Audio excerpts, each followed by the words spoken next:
성경 봉독하겠습니다. 구약성경 시편 133편 1절 말씀입니다. 1절 말씀부터 3절까지의 말씀입니다. 보라, 형제가 연합하여 동거함이 어찌 그리 선하고 아름다운고, 머리에 있는 보배로운 기름이 수염 곧 아론의 수염에 흘러서 그의 옷깃까지 내림 같고, 헐몬의 이슬이 시온의 산들에 내림 같도다. 거기서 여호와께서 복을 명령하셨나니 곧 영생이로다. 아멘. 아름답고 숭고한 형제 사랑, 이 제목으로 담임 목사님께서 말씀을 전해주시겠습니다. 작가 이도환의 책에 마음을 밝혀주는 인생의 지도, 이런 책이 있습니다. 그 가운데 그 책 안에 사랑이란 이름의 아들, 이 제목의 글이 실렸는데 아주 재미있고 유익한 얘기입니다. 우리가 무엇을 위해서 살아야 하는가? 우리는 어떤 공동체를 이루고 살아야 하는가에 대한 좋은 해답을 주는 그런 이야기입니다. 어느 한 마을이 있었습니다. 그런데 이 마을은 빈부의 격차가 아주 심했습니다. 부자들은, 가난한 사람들은 게으름뱅이들이다, 그러면서 욕하고 비난했습니다. 가난한 사람들은, 저 부자들은 뱃속에 기름기가 잔뜩 끼어있는 비계 덩어리들이다, 헐뜯고 비난하고 욕을 해댔습니다. 마을은 이렇게 비방과 비난과 헐뜯는 일로 가득했습니다. 이 소식을 들은 왕이 이래서는 안 되겠다, 그래서 이제 그 마을을 방문하게 됩니다. 왕은 그 마을 사람들에게 내 아들 왕자를 이 마을에 당분간 머물게 하겠다, 내 아들을 잘 대해주고 나 대신 나라고 생각하고 내 아들에게 정중하게 예의를 갖추고 그리고 정말 선대해 주기를 바란다, 명령을 하고 떠납니다. 그런데 왕의 아들이 몇 살인지, 왕의 아들이 어떻게 생겼는지, 이름은 도대체 뭔지, 어느 집에 머물게 되는지를 전혀 말해주지 않았습니다. 그러니까 마을 사람들은 왕의 명령은 있고 분명히 어린아이인 걸 확실하고, 그러니까 누구를 만나든, 어떠한 어린아이들을 만나든 왕자처럼 대합니다. 밝은 미소로 친절하게 사랑으로 대했습니다. 그러다 보니까 아이들이 웃음꽃이 피어나게 되었고, 그러다 보니까 어른을 만날 때에도 인사하고 서로 인정하고 서로 존중하고 친절하면서 이 마을이 점점 더 화목하게 되고 사랑이 가득한 마을로 변화되었습니다. 1년 뒤에 왕이 아들을 데리러 왔습니다. 마을 사람들은 얼마나 궁금했겠어요. 마을 촌장의 대표로 말합니다. 도대체 누가 왕자님인지 좀 밝혀주십시오. 그때 임금이 이렇게 말합니다. 내가 이 마을에 남겨놓고 간 것은 저 왕궁에 있는 내 아들이 아니라 사랑이란 이름을 가진 아들일세. 내 아들이 이렇게 일도 잘했고 사랑이란 이름을 가진 내 아들이 이렇게 애를 써서 이 마을을 이렇게 아름답게 했는데 내가 어떻게 사랑이란 이름의 그 아들을 데려갈 수가 있겠는가? 여러분, 우리 가슴 깊이 새겨야 됩니다. 사실 사랑은 모든 것의 해답입니다. 또 모든 것의 시작이며 결론이에요. 사랑은 인생에게 소망을 줍니다. 우리가 지금 많은 문제가 있어요. 개인적으로도 문제가 있을 수 있고 사회적으로, 국가적으로, 정치, 경제 다 그래요. 그러나 중요한 것은 사랑만이 유일하게 모든 문제를 풀 수 있는 열쇠죠. 사람에게 문제가 많은 것은 욕심 때문에 그래요. 그러나 그 욕심은 나만 잘 살겠다고 하는 것이기 때문에 사랑으로 이 문제를 해결한다면, 욕심이 사라진다면 인생들이 안고 있는 수많은 문제가 해결될 수 있습니다. 오늘의 말씀 시편 133편 1절입니다. 보라, 형제가 연합하여 동거함이 어찌 그리 선하고 아름다운고. 함께 사는 행복, 형제가 연합해서 동거한다는 건 함께 사는 거예요. 이 함께 사는 행복, 이 함께 사는 기쁨, 이것은 선하고 아름답다. 얼마나 아름다운 일인지, 얼마나 선한 일인지 이 사실을 알아야 합니다. 우리 모두가 하나 돼서 마음이 하나 되고 뜻이 하나 되고 사랑으로 하나 되고, 이런 것은 오늘 성경은 말씀하기를 선하고 아름다운 일이다, 아름답고 숭고한 일이라는 뜻입니다. 여러분, 우리가 사랑으로 하나 된 것이 얼마나 아름답고 숭고한지를 알아야 합니다. 사도행전 2장에 처음 교회인 예루살렘 교회에 대한 말씀이 있습니다. 이 예루살렘 교회는 모두가 다 같이 한 곳에 함께 모였어요. 그리고 함께 모여서 오로지 기도하는 일에 힘썼습니다. 다 함께 모여서 사도들의 가르침을 받았습니다. 그들은 서로 교제하면서 음식을 나누었습니다. 심지어 자기들 재산을 다 가지고 나와서 자기 필요한 만큼만 가져갑니다. 누구도 욕심이 없습니다. 그러니까 모두 재산을 내놓았고 자기 필요한 만큼만 가져가고, 그러니까 가난한 사람도 부자도 없습니다. 그리고 또 한 마음이 돼서 하나님을 찬미합니다. 예루살렘 도성에 있는 사람들이 감동을 합니다. 저 사람들은 새로운 사람들이다. 우리와 가치관과 사고와 삶의 태도가 다르다. 칭찬을 받게 됩니다. 그래서 구원받는 사람을 주님께서 날마다 더하게 하셨다. 지난 주간에 하나님의 은혜로, 또한 성도님들의 헌신과 기도로 캄보디아 따까유 감리교회 봉헌 감사 예배를 큰 감동과 은혜 속에 마치고 돌아왔습니다. 우리 성도들이 물질로 하나가 됐고 사랑으로 하나가 됐고 기도로 하나가 돼서 이렇게 아름다운 일을 이루었고, 정말 가보니 예쁘고 아름답고 견고하게 성전이 지어졌고 하나님께 봉헌했습니다. 모든 영광을 하나님께 돌립니다. 하나님이 하셨습니다. 제가 그 예배당을 가득 채운 한 200여 명 이상 온 것 같아요. 가득 채운 그 사람들과 함께 오늘 이 사도행전 나오는 2장에 나오는 예루살렘 교회에 대해서 말씀을 선포했습니다.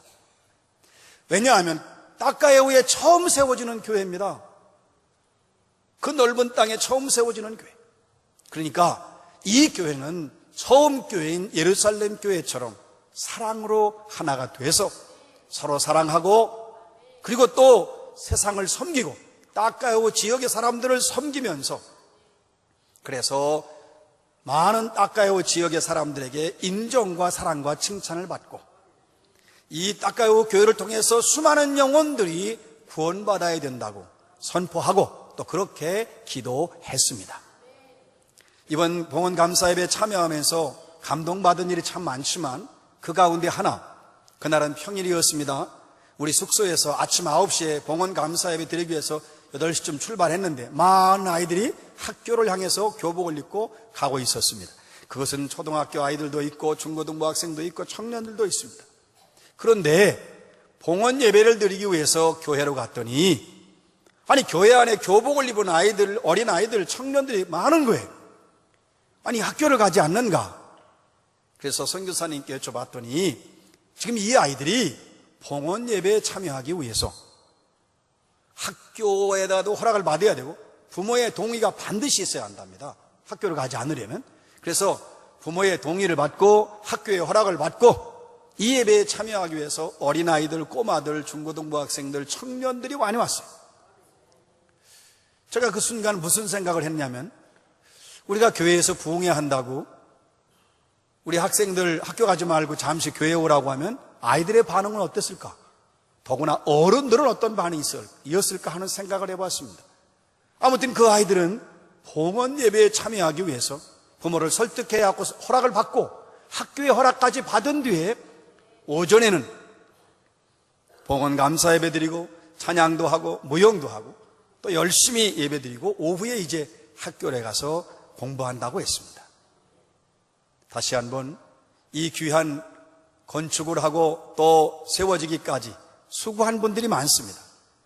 거기에는 봉헌 예물이 필요했고 또 거기에는 기도와 사랑과 관심, 성도님들이 마음과 뜻을 합쳐서 여기저기서 도와주셔서 하나님의 은혜로 차고 넘치도록 성전을 짓고 하나님께 영광을 돌렸으니 여러분에게 진심으로 헌신하시고 기도하시고 봉헌하신 모든 분들께 진심으로 감사드립니다.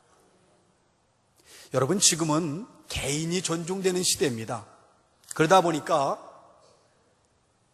다른 사람의 간섭을 받지 않으려고 합니다. 또 누가 나에 대해서 간섭하는 것도 싫지만 나도 남의 일에 대해서 간섭하기를 싫어합니다. 개성이 존중되고 개인의 성격이나 개인의 삶의 스타일을 중요시하는 시대입니다. 우린 다양성이 많은 시대 속에 살고 있습니다. 다양해요. 그러다 보니까 섞이는 것도 싫고 같이 가는 것도 싫고 똑같은 컬러로 사는 게 싫어요. 삶의 스타일이 다른 사람하고는 대화도 하지 않으려고 합니다. 만나고 싶지도 않습니다. 상종하기 싫어합니다. 그러다 보니까 마음문을 굳게 닫고 사람과 사람 사이에 장벽을 내려놓습니다. 아주 강한 장벽을 쌓았어요. 나 홀로의 길을 걷는 사람. 지금은 나 홀로의 사람이 너무 많아요. 뭐 같이 있는 것 같고 지내는 것 같지만 이미 마음문을 닫아놔서 나 홀로의 삶을 살아요. 그러나 그것은 세상의 이야기고 우리는 그리스도 안에서 언약의 백성입니다.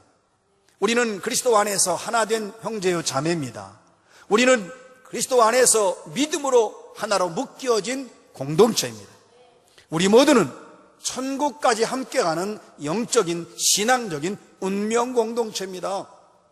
지금 여기서 그 사람 안 본다고 끝나는 게 아니라 하늘나라가에서도 봐야 됩니다. 우리는 운명 공동체, 신앙 운명 공동체임을 알아야 돼요. 그래서 뜨겁게 사랑해야 됩니다. 그래서 한 마음이 되어야 합니다. 그래서 사랑의 손을 굳게 잡아야 합니다. 우리는 형제요 자매요 천국까지 함께 가는 운명 공동체이기 때문에 그렇습니다. 여러분, 나하고 우호적인 사람, 나하고 친한 사람, 나하고 가까운 사람 손 내밀기 쉬워요. 오히려 서로 내밀려고 하죠. 그러나 나를 적대시하는 사람, 그래도 손을 내밀어야 합니다. 아주 거북한 사람이 있습니다. 그래도 내 손을 내밀어야 합니다. 이것이 복음입니다. 이것이 주님의 뜻인 거예요. 내 기분에 따라 내고 안 내는 게 아니라 그건 하나님께서 손을 내밀기를 원하시고 그것이 하나님의 명령입니다. 그리스도 안에서 형제자매가 하나 되고 우리 모두가 하나 되는 것은 아름답고 숭고한 일입니다. 사람마다 그래요. 아름다운 인생을 살고 싶다, 숭고한 인생을 살고 싶다. 주 안에서 사랑하시기 바랍니다. 그러면 이루어져요.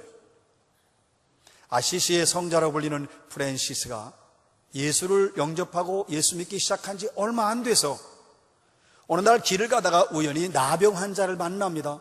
순간 마음에 갈등이 일어나요. 가서 불쌍하니 기도해 주자. 아니지, 저 더럽고 무서운 나병에 전염되면 너도 환자가 된다. 그래서 그 두려움과 더러운 게 싫어서 지나쳐버렸습니다. 그 순간 성령께서 프랜시스의 마음을 움직입니다. 그래서 그가 가던 길을 멈추고 기도합니다. 주님, 제가 그 나병 환자를 그냥 지나친 것이 무슨 잘못입니까? 주님의 음성이 들립니다. 너는 왜 그 사람을 그냥 지나쳤니? 주님, 너무 더럽게 느껴져서 혹시 나도 그 전염병에 걸릴까봐 지나쳤습니다. 또다시 주님의 음성이 들립니다. 너는 그 더러운 환자보다 나으냐? 너는 그 더러운 환자보다 더 더러운 죄인이었다. 나는 그 더러운 너의 모습을 있는 그대로 사랑했고 받아주었단다. 주님의 음성이 끝나기가 무섭게 프랜시스는 가던 길에 돌이켜서 달려와서 그 사람을 끌어안고 입을 맞추며 나병 환자를 위해서 기도해 주었습니다. 그날 이후로 프랜시스는 자기가 죽는 그날까지, 마지막 숨을 거두는 그 순간까지 사랑의 순례를 계속했습니다. 여러분, 지금 내 손을 내밀어야 합니다. 여러분, 내가 먼저 내밀어야 합니다.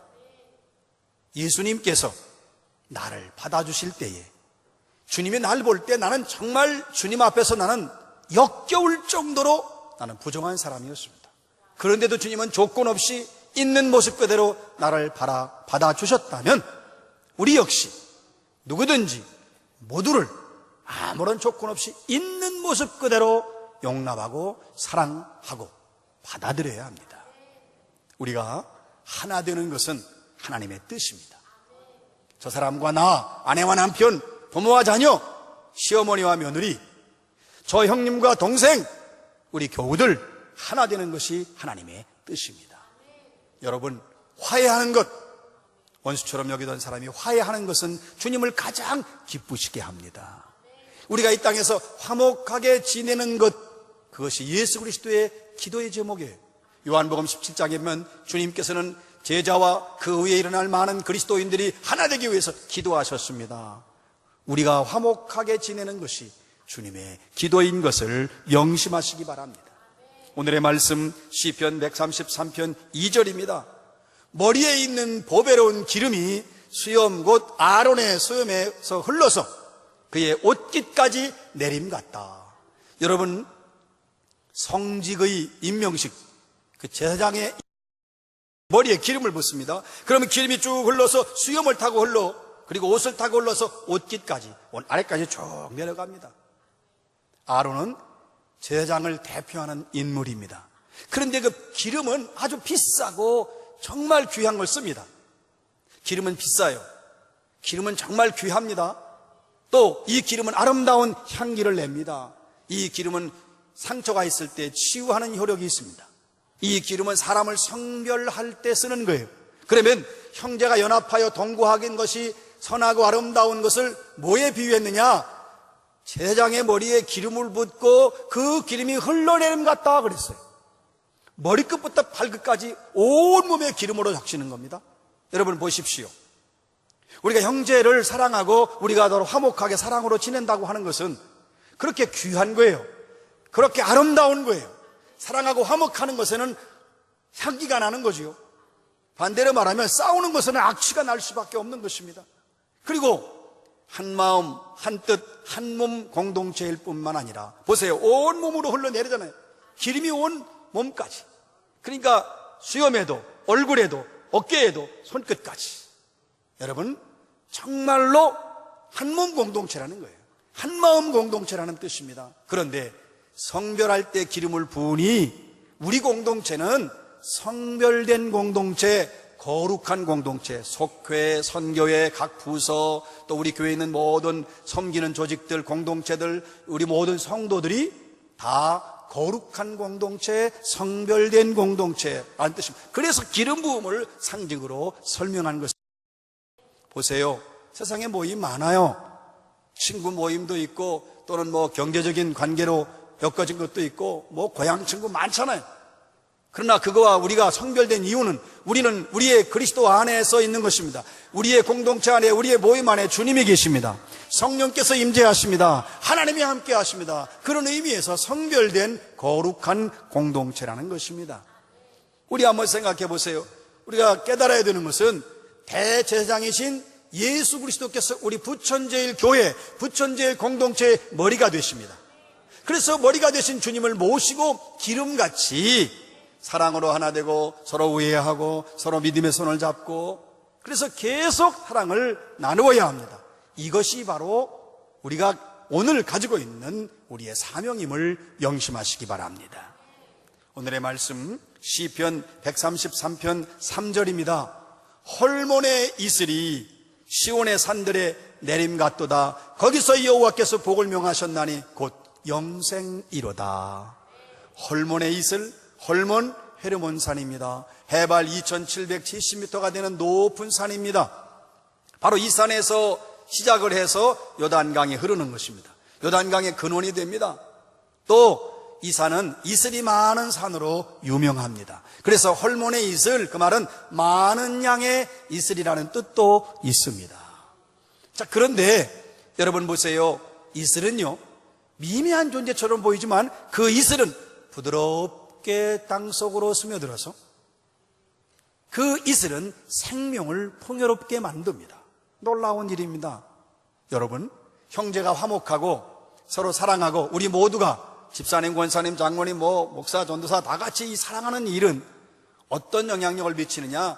생명을 풍요롭게 하는 것처럼 교회의 생명에 신선한 영향력을 공급하고 교회가 활력을 가지게 되고 교회가 생기를 얻게 되는 것이죠. 그래서 교회가 생명이 더 풍성해지는 의미가 있습니다. 그래서 바로 이슬 같다고 표현하고 있는 것입니다. 보세요. 또 그 이슬도 그래요. 높은 산 헬몬에도 내리고요, 낮은 산 시온에도 내립니다. 형제사랑이라는 건 높고 낮음이 없는 거예요. 교회는 누가 높고 누가 낮음이 없습니다. 그래서 늘 여러분에게 닳고 또 귀에 듣고 또 듣도록 직분은 벼슬도 계급도 아닌 십자가라는 것을 말씀드리는 겁니다. 교회 안에는 누구도 높고 낮음이 없습니다. 사랑하는 여러분, 우린 분명히 알아야 됩니다. 분열이 있는 곳에 미래가 없고 갈등이 있는 곳에는 절대로 희망이 없습니다. 이걸 알아야 돼요. 왜냐? 사랑이 있는 곳에 하나님이 계십니다. God is love. 부부 사이에 사랑이 없으면, 가정에 사랑이 없으면 하나님이 그곳에 계실 수 없어요. 교회 안에 사랑이 없으면 하나님이 그 교회에 계실 수 없어요. 간혹가다 마음이 아픈 것은 어떤 교회 갈등이 있다고 생각하면 정말 괴롭습니다. 천국에 있다는 것을 확신한다면, 예수 그리스도가 우리를 위해 십자가에 죽으신 것을 확신한다면 어떻게 분열하고 어떻게 싸울 수 있습니까? 절대 그럴 수 없습니다. 왜냐하면 사랑으로 하나 된 곳에 하나님이 계십니다. 사랑으로 화목한 곳에 천국이 이루어집니다. 그래서 형제사랑이야말로 가장 아름답고 고상한 것입니다. 그곳에서 여호와께서 복을 명령하셨나니 곧 영생이로다. 하나 되는 곳에서, 화목한 곳에서, 사랑하는 곳에, 그 사랑하는 가정, 그 사랑하는 선교회, 속계, 우리 교회, 사랑이 넘치는 그곳에 하나님께서 복을 주시는데 영생의 복을 주십니다. 화목하고 하나 되는 곳에 영생을 선물로 주십니다. 우리 주 예수 그리스도는 평화의 왕으로 이 땅에 오셨습니다. 여러분, 이 땅에 와서 말씀하시기를 화목하게 하는 자는 하나님의 아들이라고 불려지는 복을 받게 될 것이다. 하나님의 아들은 예수님밖에 없어요. 그런데 하나님의 아들 예수 그리스도께서 이 땅 위에 오신 것은 화목하게 하시기 위해서 오셨어요. 하나님과 인간을 화목하게 하고 인간과 인간을 화목하게 하시려고.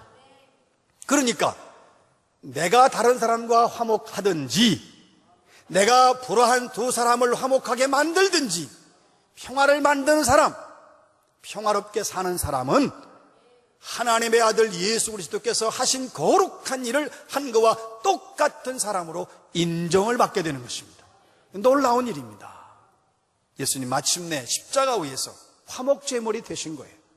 예수님이 죽으심으로 하나님과 인간 사이가 화목해졌고 인간과 인간 사이 화목해졌어요. 왜 화목이 안 될까요? 내가 죽지 않기 때문에 그렇습니다. 나는 죽고 내 안에 그리스도께서 계시면 우리는 언제든지 그 누구와도 화목하고 사랑할 수 있습니다. 우린 주 안에서 한 형제요 한 자매입니다. 명심하십시오. 여러분, 아버지 이삭을 속이고 형 에서를 속이고 복을 빼앗은, 가로챈 우리 야곱 잘 알죠. 형의 무서운 칼날을 피해서 멀리 도망갔지만 다시 고향 형님을 만나기 위해서 옵니다. 올 수밖에 없어요. 돌아옵니다. 어떻게 했습니까? 자기가 가진 예물을 엄청나게 줬을 뿐만 아니라 더 중요한 것은 형 앞에 와서 7번이나 땅에 엎드려 절을 했습니다. 이게 쉬운 일입니까? 7번이나 땅에 굽혀서 엎드려 절을 하며 형에게 사죄해야 합니다. 그 순간 수십 년 동안 복수의 칼을 갈았던 그 에서의 마음이 녹아지는 겁니다. 한순간에 무너집니다. 형제는 끌어안고 감격스러운 상봉을 하며 화해의 역사가 일어납니다. 부둥켜 안고 오는 거예요. 여러분, 내가 바로 야곱이 되어야 되는 거예요. 내가 고개를 숙이고 내가 낮아지면 되는 거예요. 그 인간은 안 됩니다. 그래도 손을 내밀어야 돼요. 정말 난 잘못한 게 없습니다. 그래도 손을 내밀어야 합니다. 그것이 하나님의 뜻이고 그것이 바로 복음입니다. 그것이 주님이 나를 향하신 명령인 것입니다. 우린 그리스도 안에서 하나입니다. 천국까지 함께 가는 신앙 그리고 운명적 공동체입니다. 여러분, 가장 아름답고 숭고한 것은 형제 사랑입니다. 사랑하는 여러분, 지금 우리 이 시대의 가장 큰 사명이 무엇일까 한번 생각해 보십시오. 수많은 사명이 있습니다. 아름답고 숭고한 형제 사랑이 오늘 여러분과 저에게 부여된 하나님의 사명이심을 명심하시기를 주의 이름으로 축원합니다.